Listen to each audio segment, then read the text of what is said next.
Oh, dear. All right, lads.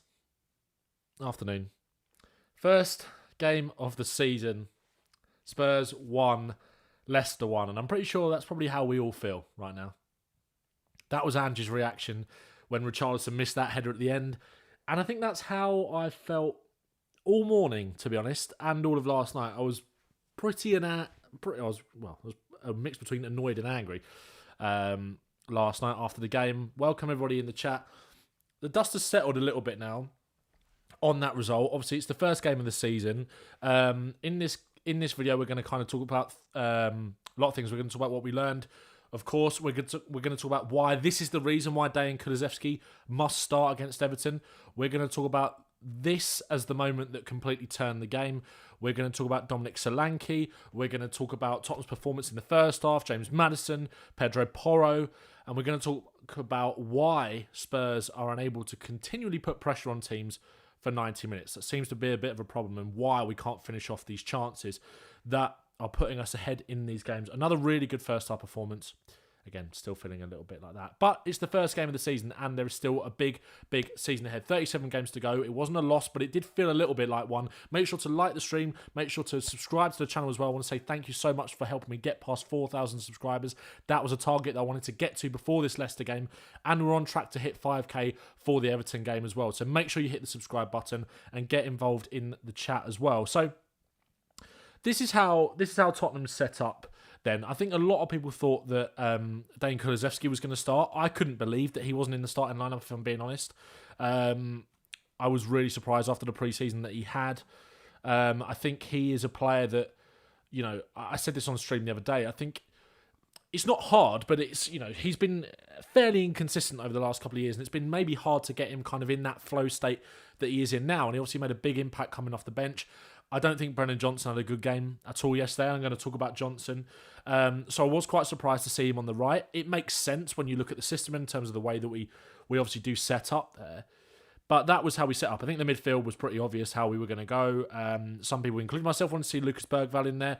But obviously, James Maddison started, and that selection was justified because he was absolutely excellent in that first half. We're going to talk about the chances that we missed. We're going to talk about the chances that we then gave up in the second half and why that Bentancur one in the second half was a key moment. But before we do that, let's take a look at the average positions then, because I think you can clearly see a really nice structure there for Tottenham in terms of the way we want to build up. I said this the other day. I did think we'd see Pedro Porro staying that little bit wider. Obviously, he was playing more advanced than a doggy yesterday. I think that's because Maddison and Son were linking up very nicely. Maddison was very much playing as that advanced number 8, obviously almost as a number 10. You can see really, really close to Solanke there yesterday. So you don't want a doggy pushing up too much, because I think that's going to crowd those areas which Maddison really needs in order to thrive, which we definitely saw yesterday, hugging that kind of left half space, being in there a lot to receive the ball. Absolutely excellent Maddison that first half. Whereas Porro, I think with the delivery that he's got now, and obviously getting in there, scoring that goal yesterday, absolutely fantastic performance, I thought, from Porro before he went off injured. That was something that I didn't really understand why we didn't take him off sooner, but anyway.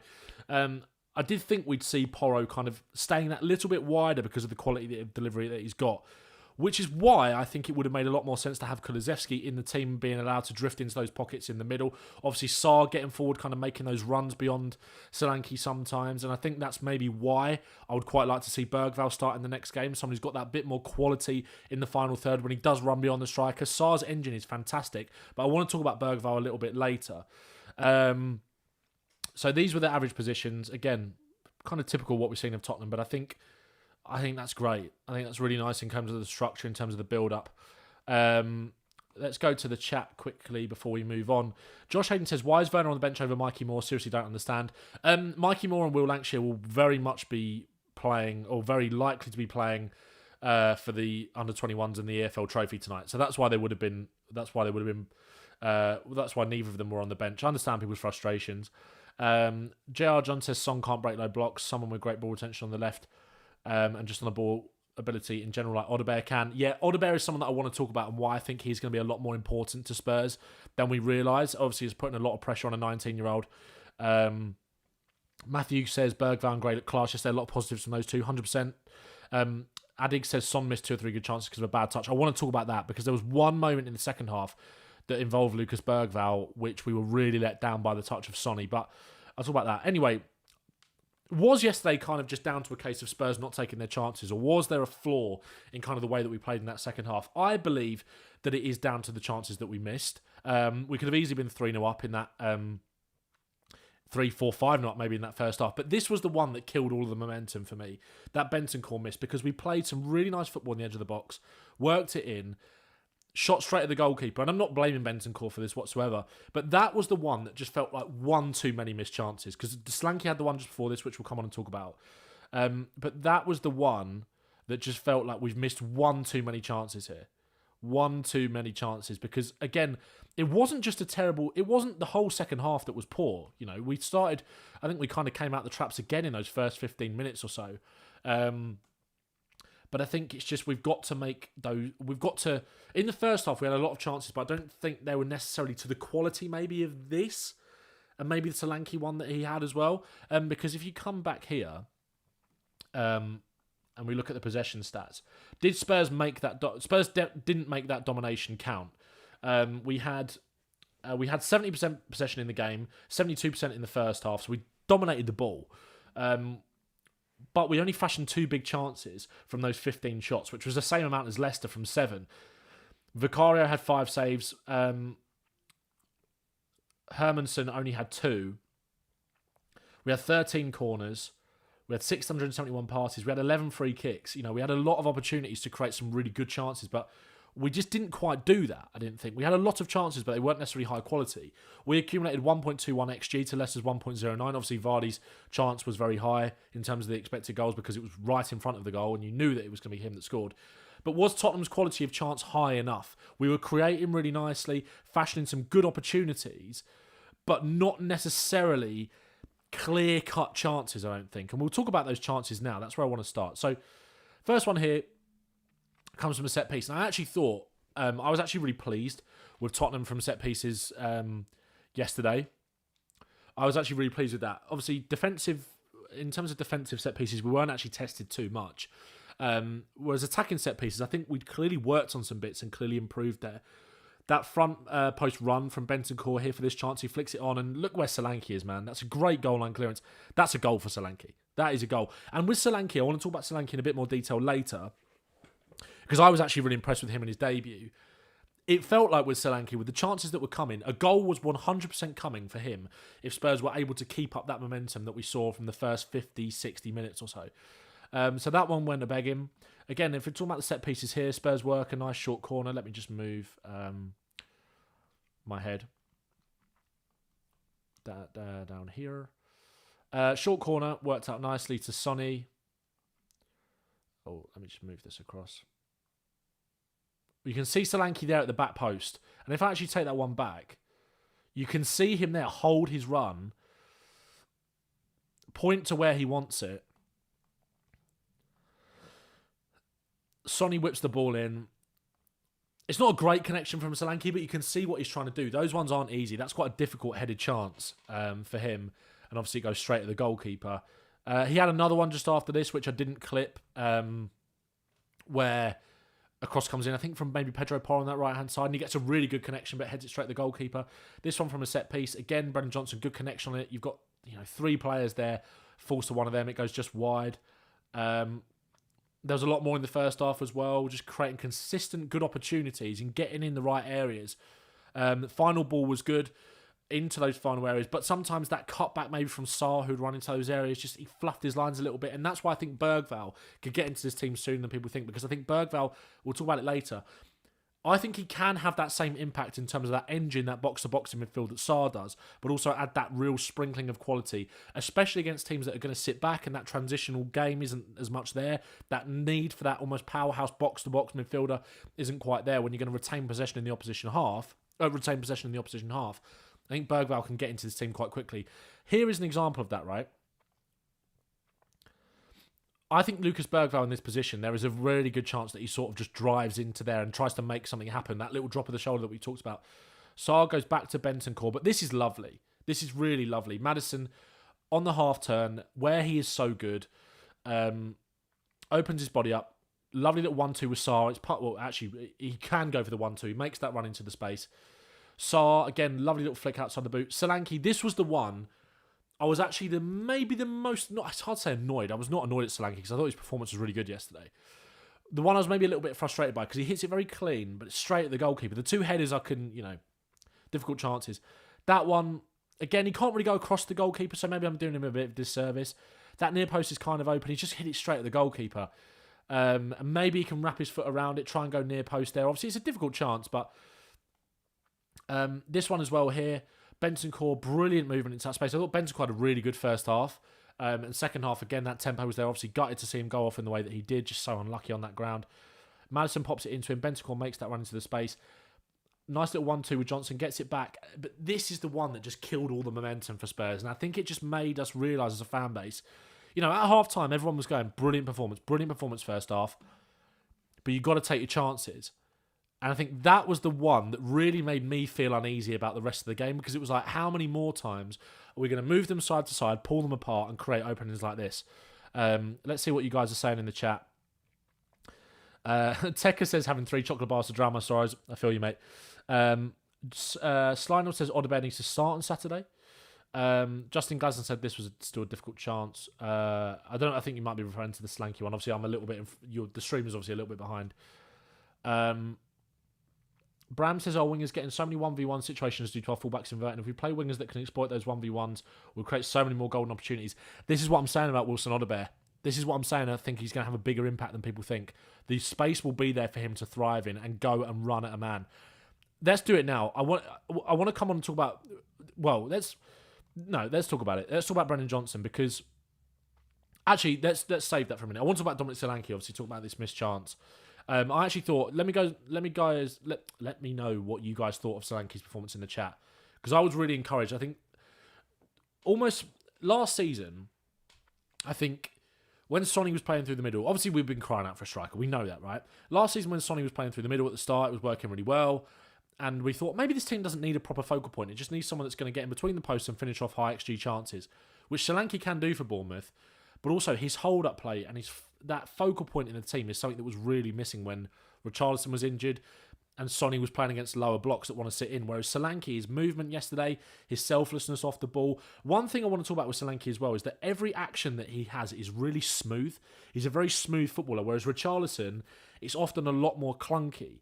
Whereas I think everything that Solanke does has that more touch of class about it. I thought he was so good at dropping into the pockets and linking up the play, combining with Maddison or one of the fullbacks, whether it was Spence who came on later or Porro in those high inverted positions, running the channels, doing a lot of selfless work. And like I said, I think he looks really, really smooth in every single action. Obviously, a good connection with his strike here. If it's in the corner, it's in the back of the net. But I think everything that he does is just very, very smooth. His passing just gets back, bodies players off the ball. Got some stats here for you. 3 out of 3 shots on target, 3 out of 3 successful take-ons, 8 out of 10 duels won, 2 fouls won, 1 chance created and 8 touches in the box. I think it was quite an impactful display from Solanke, and I think that goal is coming against Everton on Saturday. Like I said, if Spurs had kept up that momentum and kept Leicester under that pressure, then Solanke would have got that goal. I'm absolutely convinced with the positions that he was getting himself in. Again, like you look at this, go all the way back to the start in terms of these chances. That one there, I mean, he's in exactly the right position to just get a really easy goal for himself. Again, maybe could he have taken this one down instead of going for the header? It would have been a difficult one. And like I said, there was another one as well. And again, he's getting himself right in the right areas. And again, that's the hardest bit, getting in those areas. And he's doing all the right things. And again, first game in a Tottenham shirt. First game in a Tottenham shirt for Solanke. I was really impressed, I've got to say. Let me know what you guys think. Solanke positive. Justin Glasner says Solanke positively affected the game without scoring. I agree. Zeddy says people act like this chance was extremely clear cut. No, I agree. It wasn't clear cut, but it was just. I think it was more born out of the frustration that we'd had so many. If you get what I mean, I do get your point. Jeff says Johnson should have been off at half time. Him and Timo Werner can't dribble there for life. They're so predictable. Let's talk about Johnson, man. Look, I really hate singling out individual players. I really don't want to do that. And I've stuck up for Johnson a lot. But this summed up exactly everything that was wrong yesterday in his performance. And why I think Spurs fans have been right to criticise him over the last year or so. It's just that confidence just to take a man on. So Brenan Johnson, in terms of his defensive ability, He won more duels and made more tackles with 6 duels and 5 tackles than any other Tottenham player in that first half. Did that really well. And that was brilliant here, right? Dangerous counter-attack. They turn us over for once, really, in that first half. Brilliant tackle. Let me know in the chat if you were screaming at the TV with this, because you've just got to drive. You've just got to drive in that position. He goes, gets just over the halfway line and just stops. Okay, granted, there's not many passing options on for him there. But you've got good pace. Back yourself. Go up there, win a foul, knock it off the Leicester player out for a throw-in and get everybody else up the pitch. He tries to come inside. I don't know why. And slips over. I think that had me... My head was hot. And look, I really like Brenan Johnson. I really don't want to dig him out. He did that well in terms of recovering the ball, but he offered very little going forward. I think the problem with Brenan Johnson is too often, and he didn't actually do it here. He didn't go, but too often he kind of just wants to run in straight lines. And I think when you've got Sarr, who again is quite one-dimensional in terms of his forward runs, having those two players in those right-hand side sort of half spaces or out on the wing can be quite, and with their almost lack of end product, it can be quite frustrating, which is why I think Wilson Odobert and Bergeval on that right-hand side, in number 8, could be the way Spurs go moving forward. I just think it was just really frustrating. Too many times he wants to run into straight lines and not really take the player on and go round him. But here he doesn't do it. All you've got to do there is run up the pitch and just play for territory, almost a bit like rugby, right? Either knock it off a Leicester player, try and win a foul, do something. Don't stop and try and come inside. Whereas I think when you've got a more 1v1, more dimensional winger, again, there's no real excuse for him there because he's not got to take anybody on. I just found it bizarre. I just found it absolutely bizarre. Justin Glasner says, Brenan Johnson is the exact opposite Solanke. If he doesn't get goals and assists, he is literally a detriment to this team and general play. Whereas Solanke, obviously, like you're saying, Solanke offers a lot more in terms of his overall play, even if he doesn't get on the score sheet. I get what you're saying there. I do think Odobert is a much better fit on that right-hand side in terms of that explosiveness. I do think we need that. Because someone said it earlier in the chat, this wasn't one of those situations. But where our fullbacks invert, we do create so many opportunities for our winger to isolate their fullback and go 1v1 and go overside and beat him. Johnson just doesn't do that. And when you're asking him to do the basics there, I find it crazy. I found this absolutely crazy. Like, I don't want to rip into him too much, but that was just... My head was on Mars. My head was absolutely on Mars when that happened. Which is why I think Kulusevski's got to start. And I'll come on and talk about that now before we get onto the Spurs goal and the Leicester goal. Because here, right, let me move myself back up. And make sure to, like I said, guys, make sure to let me know your thoughts in the chat. And make sure to subscribe as well. That'd be massively appreciated. The road to 5k is here. Honestly, your support has been massively appreciated. I'm super, super grateful. This is why Kulusevski needs to start for me, because he will ride those challenges. He's not afraid of doing that. He's not the quickest. He's not the perfect fit for the system. But every time Kulusevski got the ball yesterday, he wanted to take his man on. He wanted to drift inside. He wanted to create. And he's not afraid of riding that tackle. Lovely. That is a beautiful touch. And again, Johnson, if he receives the ball with his back to goal there, will probably look for the safe option and maybe try and find a pass back in here and hold on for it for too long. Kulusevski's got that elegance mixed with that robustness to take that touch round him, get taken out, get back up. Sorry, let me move the screenshot across. Ride another tackle, get past him, and the referee blows up for the foul there. But Kulusevski would drive into that space, and then you've got Richarlison and Solanke in the box there. And obviously Spurs get the free kick, which Richarlison heads a chance wide from. I just think Kulusevski has to start. And I think if let's go back to... let's go to the tactics board. It's not something I've prepared, but I think we talked about it on the stream yesterday. I just think with Kulusevski and Bergeval as well, Lily White Lab said this after the game, their ball retention is it's crucial to this team, and it allowed us to gain control of the game, which is something we massively lost. I don't think Johnson is good for the team when we're under pressure because that ball retention is not there. We get that from Solanke. We lost that with Richarlison last season because things just tend to bounce off of him.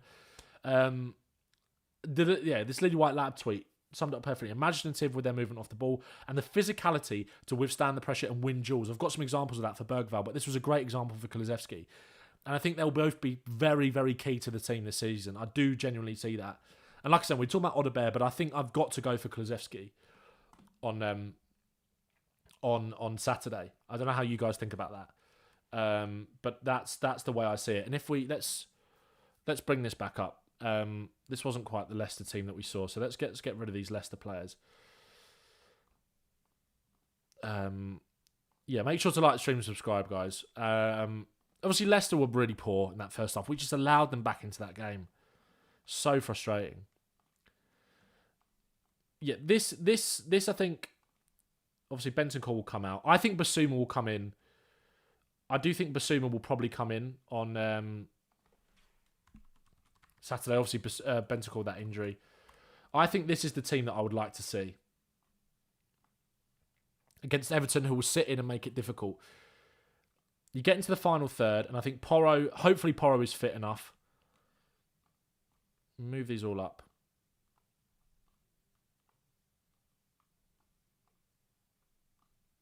Move these all up.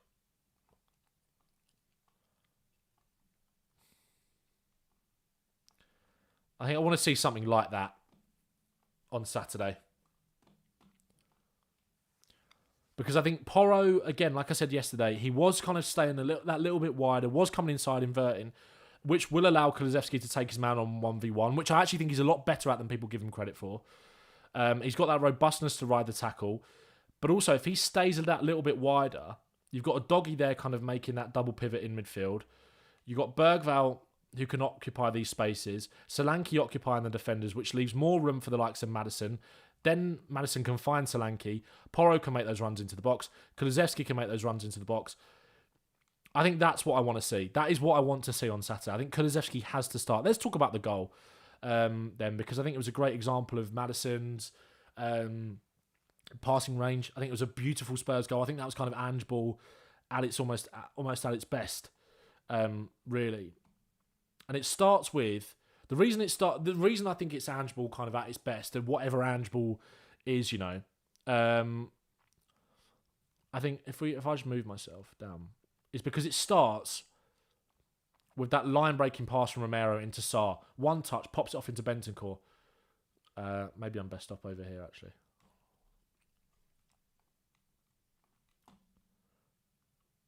Bentancur, one touch into Maddison.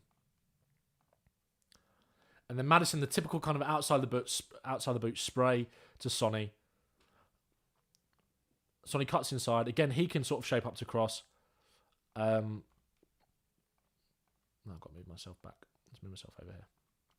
What I loved about this is that you've got 1, 2, 3, 4, 5 players in the box. Let's take Sonny out of it because he's not really in play here.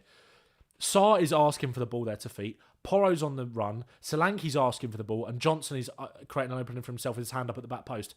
So many options for Maddison to pick out there. With all of the players in that box showing the bravery and willingness to ask for the ball. But it's Solanke occupying the two defenders, which allows Porro to just make that run in. And it's a brilliant header. I know it maybe comes off the back of his shoulder, but to get anything on that, you're asking real questions of the goalkeeper. It's such a brilliant goal from Tottenham. And I think it was the sort of goal that really exemplified our dominance in that first half, because we were just able to do everything that we wanted to do, play out from the back really comfortably and pick them apart. It's a great cross.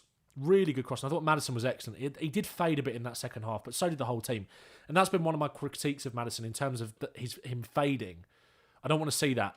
But I do want to see what I saw from him in the first half, which I thought was excellent. But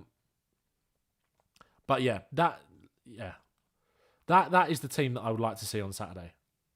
And I know what you guys think in the chat. Let me know. But that was the goal. And then this was the Leicester goal. Just quite preventable. Good cross in from, is it Christensen, the fullback? Makes a run for across the front post. Ends up all the way with Fatawu. And it's just unacceptable to be leaving Vardy in that much space. Romero, I actually didn't think had a great game yesterday. I do think to give Romero Van der Ven, I thought Van der Ven was fine, to be fair. To give Romero and Udogie especially the benefit of the doubt, because I didn't think they were great. I thought Udogie had a really good first half. But to give to give Romero and Udogie the benefit of the doubt, Romero obviously played a full summer of Argentina. Udogie was injured throughout pre-season, obviously off the back of last season, and only really played 45 minutes against Bayern, as did Romero, as did Van der Ven. So I think that sluggishness was there. And again, we just completely lost control of the game. So if you look at this Vardy chance, this is what I'm worried about with Tottenham, just leaving ourselves so open. Vardy there in that much space, able to find the ball to him. And I know Vardy's very good at running in behind. And again, I know Vardy is 37 years old, but he has still got that instinct. And he's still a difficult striker to play against.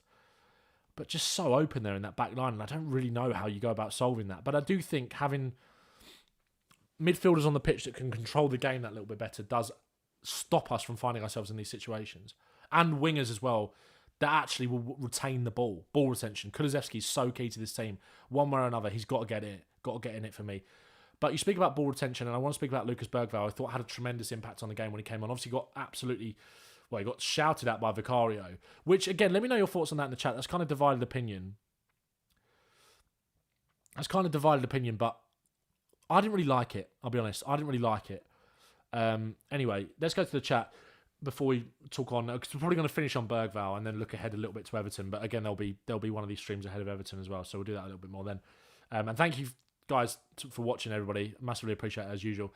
DJ Truth says we were great, but for me, Maddison was so very frustrating. He was responsible for almost all our best moves, but at times he was a passenger as well. For me, Kulu starts next game over him. I hear you. I wouldn't start Kulusevski over Maddison. I would just start Kulusevski, I think, on that right wing. Because I think, again, low blocks, I don't think it's going to be the game for Johnson. Yesterday wasn't really even the game for Johnson, even though he actually did have some decent opportunities. But I think Kulusevski's got to be on the pitch on Saturday one way or another, if I'm being honest. Sonny says Romero looked fantastic on the ball, very aggressive, but once again turned off when they had the ball. I think it's unfair to say once again, but I get your point. On the ball, he's fantastic. And like I said, for the goal, that pass to break the lines, he did that multiple times. But yeah, he just switched off, which is unlike him. I do think is unlike him. And this is my thing about Vicario having a go at Bergval.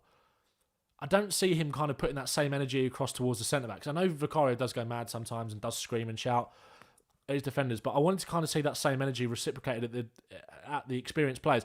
And I want to talk about that lack of leadership. I do see a lack of leadership in this Tottenham team. I do see that. And I don't know what you guys think as well. I think the goal kind of exemplified that, if we kind of go back to it. Not really taking responsibility in terms of picking up the man there. And look, I think Romero is a really good leader in this team, but I still think there's so much more that needs to be added to really get this team to where it needs to be in terms of leadership. And I don't think screaming at an 18-year-old midfielder shows that winning mentality, if I'm being honest. I think it's about taking responsibility. And I think it's having a calmer head in these situations to say, look, lads, don't worry, calm down. Like Harry Kane used to, almost just, okay, let's just calm down. We've conceded a goal. Let's bounce back, play our football. Little bit too frantic for me in terms of the way we respond to these moments sometimes. And I think that sometimes that does come from Vicario. Josh Hayden says if Romero has another bad game, Ange has to drop him. I'm not sure about that. I think Romero is arguably our most important player. Sam Fuller says, as someone who loves Johnson, definitely needs to be a super sub. I agree with you, mate. I still like Brenan Johnson, I do, but I saw some things yesterday that I really didn't like. Right, Bergval. This, for me, is the reason why Bergval can displace Sarr in the team, because he is so brilliant at breaking up play. And I think he's got a cracking engine as well. Maybe not quite to the level of Pat Matasar, but in terms of the quality that he has got out on the ball, I think maybe the fact that he's not quite as good kind of in transition, although I do think he is good in transition in terms of covering the ground defensively. I think we saw that a lot in pre-season. He has got a good tank on him. I think that quality in the final third, when he does win the ball back, is why I think he displaces Sarr in this team at some point. Here, just to go and win the ball back, and then the silky feet here to get away. Fantastic. Again, high up the pitch, winning the ball back, recycling. Here, receiving the ball in the half turn. This little action, look, he's completely unmarked under little pressure, but it's just the way he takes that touch. A little bit like Kulusevski with the outside of his foot. He's always looking to create different angles, not doing things in straight lines, and not taking the simple option. It just allows him to scan and read the game a lot better. Here, nice little reverse ball into Kulusevski. Here, picks the ball up on the edge. This was the chance I was talking about earlier that I was going crazy at. Bergval picks the ball up, drifts inside, into Kulusevski. Son's touch is like a balloon there, and it just kills it for Spurs. But I do think Bergval should start on Saturday. This is the team that I said I would like to see. Let me know yours in the comments. I thought Archie Gray came on when he did well. I think when Werner came on, again, you're kind of going like for like on that right-hand side, a player that just wants to run in straight lines. I think Kulusevski had to come on earlier. Sonny Trayalor says, Bergeval being on set pieces and some of the comments in pre-season from other players suggest they all know how good Bergeval is. It's a matter of time, but we don't want to rush it. I understand that, but I think when you've got someone there who can make an impact on the team like this already, I think he should. I do think he should come in. I think Bergeval should start for me personally. I do see that. Dr. Johnny D7 says, this was the type of game where you score a second and it's 4-0, you don't, it's 1-0. 100%, because, and I hate to say it, this is what Arsenal become brilliant at under Arteta. And this was kind of the old Arsenal thing, right, under Wenger a little bit as well. They go 1-0, they go 2-0, bang, game's done after half an hour. Tottenham, I'm still waiting for that from this Spurs side. I think we've got all of the tools to be a really top player. Top team, sorry. And I think we saw that in the first half with some of the moves that we put together and some of the chances that we fashioned. But it's about that ruthlessness. It is about that ruthlessness. I've got a quote actually from Ange that I wanted to talk about in terms of his view on the game, and I'd like to get your thoughts on that before we end it, guys. Bit of a shorter stream today, but I want to keep these ones with the Premier League, want to keep them snappy and kind of go through everything. So he said, Ange said yesterday after the game, and I want to get your thoughts in the chat. Disappointing night for us. First half, excellent and controlled the game, but wasteful in front of goal. Second half was the same. We started off well, and once Leicester scored, the crowd lifted, and we lost our composure. That, for me, also comes down to a lack of leadership, I do think, in this team. Just to say, lads, look, come on, calm down. We can get through this difficult patch. It was an issue we had last year as well. We need to keep working hard and be a bit more ruthless in front of goal. At times, we made poor decisions. When we are that dominant, we should be outside. We have played to score goals and we didn't score. The dominance is great, but if you don't score, it's meaningless. To be that wasteful tonight is disappointing. We just weren't clinical. It's not our football or effort. To get results, you need to be a lot more ruthless in the final third. And just spoken about that a lot. If we don't get that, we won't get the rewards our football deserves. He spoke about the debutants. He said they were all okay. It's not our football or effort to get the results. You need to be a lot more ruthless in the final third. If you don't get the rewards our football should get, the responsibility is on me. That's why you coach. Again, good from Ange taking responsibility for it. I don't think Ange really did a lot wrong yesterday, to be honest, in terms of the, like I said, team selection. I think Kulusevski probably should have started, but that's on me. But you can 100% see why. You can definitely see why Johnson did. It just didn't quite work, in my opinion. But ended up like this at the end of the day. But he's right. The football that we play, you've got to take your chances because we fashion a load of them. Again, not the most high quality ones, but certainly enough chances to score. A few of them we were a bit unlucky with. A few of them we could have been that bit more ruthless. Ange's football requires us to be as ruthless as possible because there will be moments in games where we just lose that bit of control. But you don't put yourselves in this situation. If you go and score 2 or 3 goals, instead of